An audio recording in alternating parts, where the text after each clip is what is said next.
Hello दोस्तों, आज हम पढ़ेंगे प्रमुख राजवंश के संस्थापक के बारे में। तो चलते हैं क्वेश्चन की ओर। क्वेश्चन है, हर्यक वंश के संस्थापक कौन हैं? तो हर्यक वंश के संस्थापक बिंबिसार हो जाएगा। चलते हैं नेक्स्ट क्वेश्चन की ओर। बोला गया है शिशुनाग वंश के संस्थापक कौन है? तो इसको तो याद करने का ज़रूरत ही नहीं है। शिशुनाग वंश के संस्थापक शिशुनाग ही हो जाएगा। शिशुनाग वंश के संस्थापक शिशुनाग। नेक्स्ट क्वेश्चन है, नंद वंश के संस्थापक कौन हैं? तो नंद वंश के संस्थापक महापद्मानंद हो जाएगा। और अगर नंद वंश का अंतिम शासक पूछा जाएगा तो नंद वंश का अंतिम शासक घनानंद हो जाएगा, घनानंद। नेक्स्ट क्वेश्चन है, मौर्य वंश के संस्थापक कौन है? तो मौर्य वंश के संस्थापक चंद्रगुप्त मौर्य है।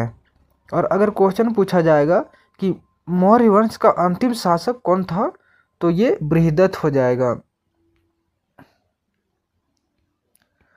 नेक्स्ट क्वेश्चन है, शुंग वंश के संस्थापक कौन है?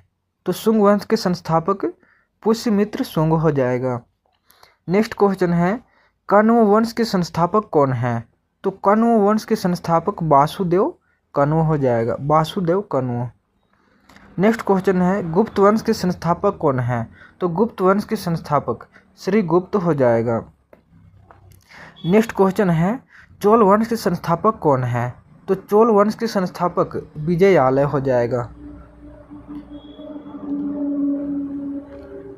नेक्स्ट क्वेश्चन है, सातवाहन वंश के संस्थापक कौन है? तो सातवाहन वंश के संस्थापक सिमुख हो जाएगा।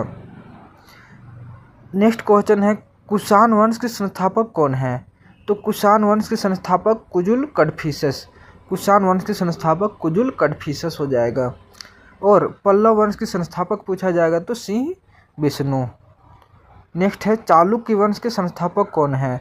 तो चालुक्य वंश के संस्थापक पुलकेशिन प्रथम हो जाएगा। चालुक्य वंश के संस्थापक पुलकेशिन प्रथम। नेक्स्ट क्वेश्चन है, राष्ट्रकूट वंश के संस्थापक कौन है? तो राष्ट्रकूट वंश के संस्थापक दंती दुर्ग हो जाएगा। नेक्स्ट क्वेश्चन है, गुलाम वंश के संस्थापक कौन है? तो गुलाम वंश के संस्थापक कुतुबुद्दीन ऐबक हो जाएगा। और कुतुबुद्दीन का ऐबक घोड़े से गिरकर चौगान खेलते हुए मृत्यु हुआ था। खिलजी वंश के संस्थापक कौन है? तो खिलजी वंश के संस्थापक जलालुद्दीन खिलजी हो जाएगा। तुगलक वंश के संस्थापक कौन है? तो तुगलक वंश के संस्थापक गयासुद्दीन